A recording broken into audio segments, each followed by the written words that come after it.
everyone, Oscar here from Off Map Overland, and I think I'm going to title this segment, Should You Regear Your Gladiator for 37-inch tires? I dropped my Jeep off yesterday at Axis Driveline down in Woodcross, Utah. Those guys do a fantastic job, and they're not overly outrageously priced either. Nice family-owned business, good bunch of folks there. Definitely going to have them do my drive shafts and probably any other driveline work that I need done that I can't do myself. So we had 410 gears in the Gladiator to start with. We put the 37 tires on it, and right off the bat, I want to say you do not need to regear for 37s on a Rubicon. The 8-speed transmission does a great job of managing the power, but you essentially will lose 8th gear. A lot of people I see that run 37s on the factory drivetrain, which is 410 axles, don't have any use of 8th gear. Downhill, if it's a long enough downhill, you'll get some 8th for a little bit of time, but that's it.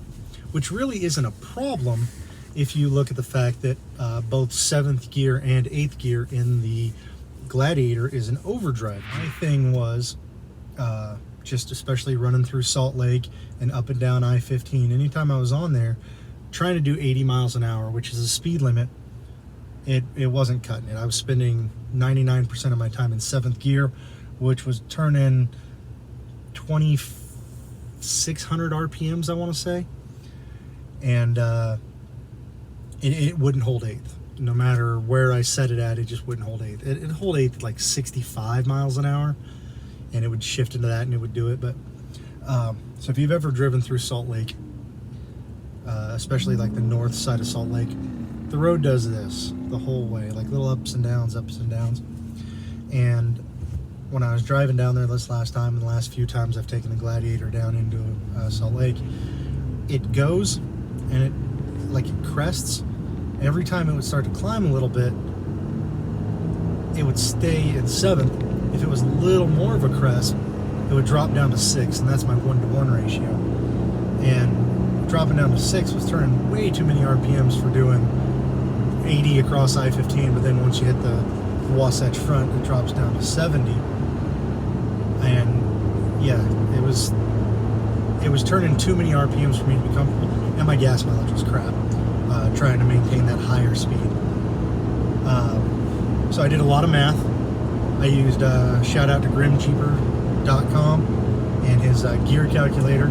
I compared every gear set I could possibly think of to put in here, and I settled on 488s. So let me make sure I can turn. Doing the 488s, so far super happy with them. Coming back up from Salt Lake, all the areas where it would do the 7-6 jump, it decided it was okay holding 8th for a lot of them, and only dropped down to 7 for like 1 or 2 of those little ones. And yeah, I'm happy with it. It's driving at interstate speed exactly how I want it to now, whereas on the 410 gears, it was, I thought it was revving too much. It was running too high of an RPM, and you can see it in my gas gauge. I've actually, on the way up, I didn't hit reset or anything. I've actually gotten 2 miles a gallon back, but that's according to this. There was some city driving on it. You cannot use that as a metric. In addition to it being the factory calculator, which is questionable at best. It's just not a reliable metric. It's not long enough of a term. But I do have about 1,000 miles on 37s and 410s saved in my Fuely app, and I will compare that over the next 1,000 miles to the 37s and 488s, and then I'll just post a graph of the fuel economy difference I got, and if there's a net fuel change, I'll be sure to let you guys know. I really don't expect there to be one. Fuel economy is fuel economy, and if you're going to do 80 miles an hour in a Jeep, you just have to assume you're going to get bad gas mileage because aerodynamics matter. So, why 488s? Why not 513s? Why not 456s? When I looked at, let's tackle 513s to begin with. I like 513s because it gives you a lot of power. What I don't like about 513s is it wouldn't have solved my issue. My issue and my concern was that in 7th gear, which is where it was running most of the time on the interstate, I was turning too high of an RPM. I didn't want to turn the 2600 RPMs it was turning to maintain 80 miles an hour. If I'd have gone to 513s, on 37s, I would have been turning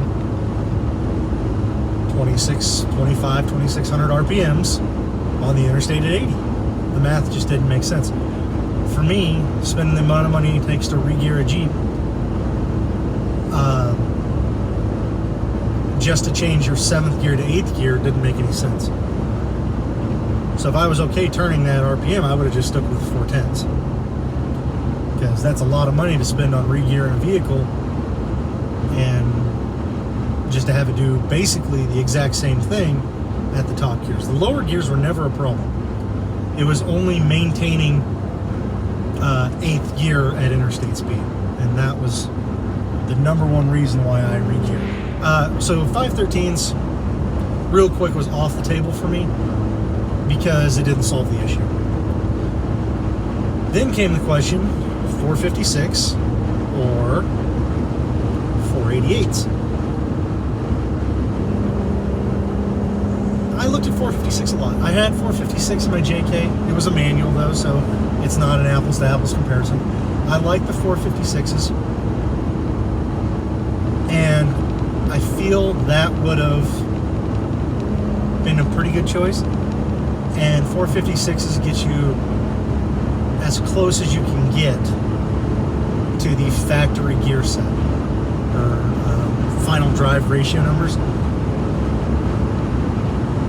If you were to sit at it's like 4.63, I think is what it actually mathed out to, would have given you almost the exact same final drive ratio in as the factory 32.5 tires and 410 gears.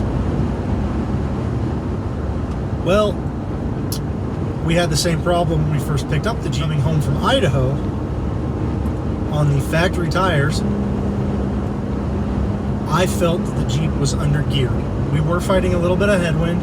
If you look back at our first video, I go back and forth about all that headwind and how we got real bad mileage coming home, things like that. 456s would have got us right at the factory gear set, but I wasn't happy with the factory gear set and the factory tire size. Gear set's the wrong word. Final drive ratios. Going with 37-inch tires, 456s would have got me real close, and I highly considered 456 gears. I didn't feel like the Jeep was geared properly for the elevation that I'm at. They say the higher altitude you get, you lose a lot of power. Like, we're almost at 5,000 feet up here most of the time. I get up to 10,000 feet sometimes. And supposedly you lose about 20% of your power doing that. I felt for this altitude that the Gladiator 410s and 33-inch tires wasn't quite right.